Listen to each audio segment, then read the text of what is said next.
Ito ang aking mga tanim na sili sa mga basyo o pinaglagyan ng tubig. Humigit kumulang 2 buwan na ang mga ito at ngayon ay maaari ng anihin. Ito ang tinatawag na cluster dahil sa kumpul-kumpul na mga bunga nito. At ang pagpapalaki at pag-aalaga nito ay walang pinagkaiba sa mga ibang uri ng sili. At upang hindi na humaba ang ating eksplanasyon sa pagpapatubo, pagbibigay ng mga pataba at mga mahahalagang kaalaman patungkol sa sili, mangyaring panoorin ang isang naunang palabas para sa kumpletong detalye.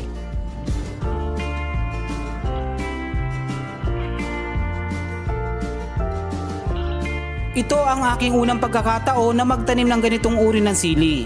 Noong una, itinanim ko ang mga ito sa mga basyo na pinaglagyan ng tubig dahil hindi ko alam kung gaano ba kalaki o kataas ang katawan nito. Pero nang matansya ko, nagtanim na rin ako sa mas maliit na taniman sa mga bote ng soft drinks.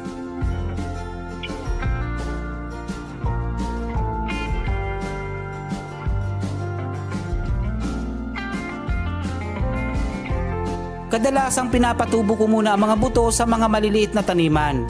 Sa ganitong paraan ay mas napoprotektahan ang binhi. Maaari ko silang ilagay pansamantala sa loob ng bahay kapag malakas ang ulan. Wala din silang nagiging kaagaw sa nutrisyon.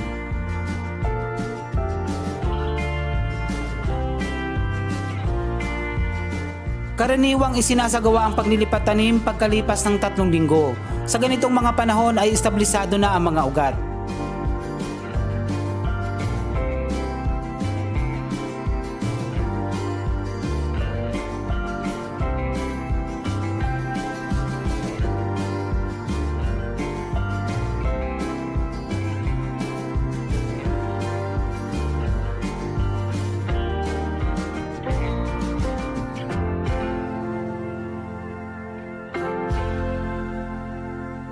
Dahil sa sunod-sunod na pag-ulan nitong mga nakaraang linggo ay naglagay ako ng bunot ng nyog sa ibabaw ng paso. Ito ay upang maiwasang matilamsikan ng lupa o putik ang mga dahon ng sili. Sa panahon ng pamumulaklak ay iwasan ang palagi ang pagdidilig. Hintayin muna na matuyo ang lupa. Ang sobrang pagdidilig ay isa sa nagiging sanhi ng pagrupok ng mga tangkay na pinagkakapitan ng mga bulaklak. Kaya ang mangyayari ay natutuyo ang mga bulaklak, nalalaglag at hindi na nagiging bunga.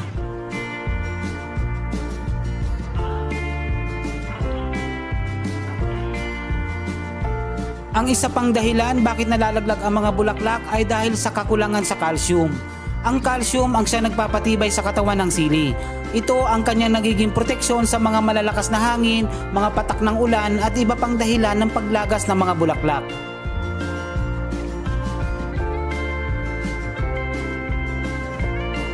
At muli, para sa kumpletong detalye patungkol sa sili ay pakipanood ang isang naunang palabas patungkol dito.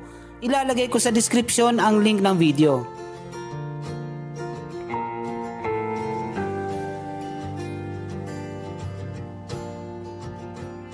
Sa mga panahong kagaya ngayon na sobrang mahal na mga bilihin ay malaking bagay kung tayo ay may tanim sa bahay. Kahit pa ilan-ilan lang, kahit ilang puno lang muna ng sili o kamatis o iba pang gulay, malaking bagay na ang mga ito.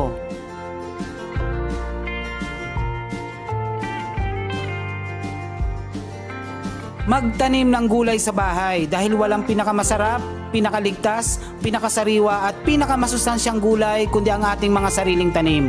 Ito po muli si Kuya Don at maraming salamat sa iyong panonood.